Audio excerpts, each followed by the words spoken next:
Hey guys, Fhraelaok here again, thanks for tuning in. This is the sixth aspect of being a raid leader. Am I able to clearly explain each angle of the fight? Of course, everybody has to be able to understand you on vent.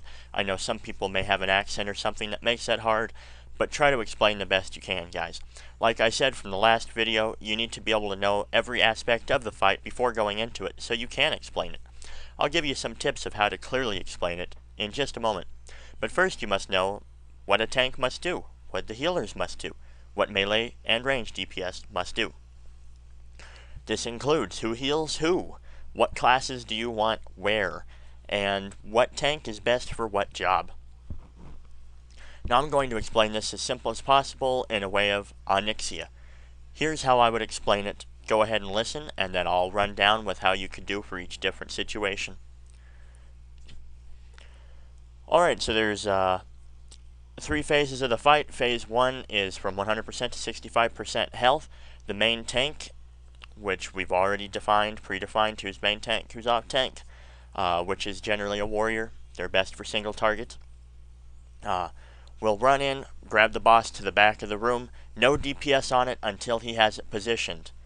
Alright, and then I explain, don't stand in front of it, don't stand behind it. You will get cleaved or tail swiped into whelp caves. Do not do that. So we go in. That's the first phase. Phase 2, she's going to go up into the air. Everybody needs to come into the middle. Whelps are going to be coming from either side of the room from the caves.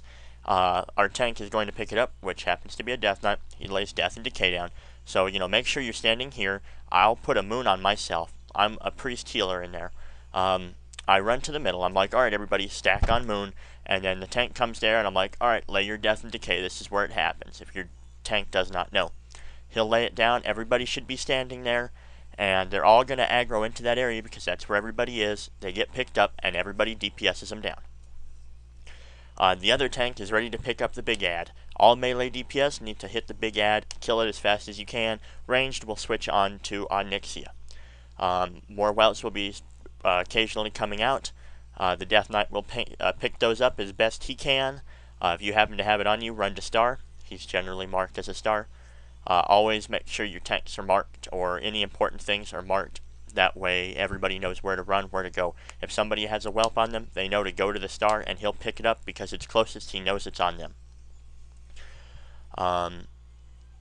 They'll be burning that. And then, alright, ranged, when whelps come out, make sure after the tank has them, go ahead and flip to them and AoE them down real quick. And then call out just before 40% so the main tank can get ready to pick her up. I then assign, if we have more than one priest, to putting Fear Ward rotation up. That can be whoever you want in whichever order, just so that they're not going up at the exact same time and that they are actually going up to helping this. And this whole time, watch out, she's going to be doing a flame or a deep breath. Do not stand in her way, move to the sides immediately. That is priority. That usually goes smoothly. Melee, watch out for Blast Nova, run away from it if it happens. So again, you're telling everybody exactly what they need to do. At 40%, finish off whatever adds. Our main tank will pick up the boss, bring her back to the back of the room, just like it's phase 1. Except there's going to be fears happening from time to time. Do not stand next to whelp caves. Do not stand close to her tail or close to the front of her so that you do not get feared into death. And it's just, finish it off. And that's how I explain it. Alright. Now basically you need to know what tank is best for what. A warrior is generally good for a single target. Death Knights and Pellies are great for AoE targets, and a druid is really good for single targets, but they can do AoE too. So can a warrior tank though. It depends on what your guys can do. I've known many Death Knights or Pellies who can only handle single target tanking. Make sure you know their strengths and weaknesses beforehand. And if you don't know, just ask them, would you rather tank this? Would you rather tank that? What do you feel safer doing? And they'll tell you. And that's the best way to learn it. If you have it flipped up and a warrior can do the whelp somehow, it's really hard, but if it works, whatever works for the team, make sure you work that out. Healing. You always, if you have a Pele healer, they gotta be a main tank healer. That is their priority. Otherwise, any other class can handle it. A discipline priest should also be a main tank healer, but not over a Pele if a Pele is the main tank healer. Otherwise, anybody can heal the rest of the fight. Hopefully a shaman is spec'd into their chain heal. That way they can chain heal the raid. But like I said, any class can heal anything, really. Even a Pele can raid heal if they know what they're doing. Melee DPS, you need to know what they're doing. Sometimes melee and ranged are the exact same, sometimes they're not. As you noticed there in Onyxia, the melee are on the big ad, ranged on the boss. Make sure you know that, and make sure you call that out for melee DPS. They are melee. They need to be on the big ad, ranged. As soon as the whelps are down, you're on the boss. They know that they're ranged, they're on the boss. So there you go. You know every angle of the fight. You just need to explain it all out, lay it all out for everybody. Go in order. I always suggest tanking, healing, and then the DPS classes.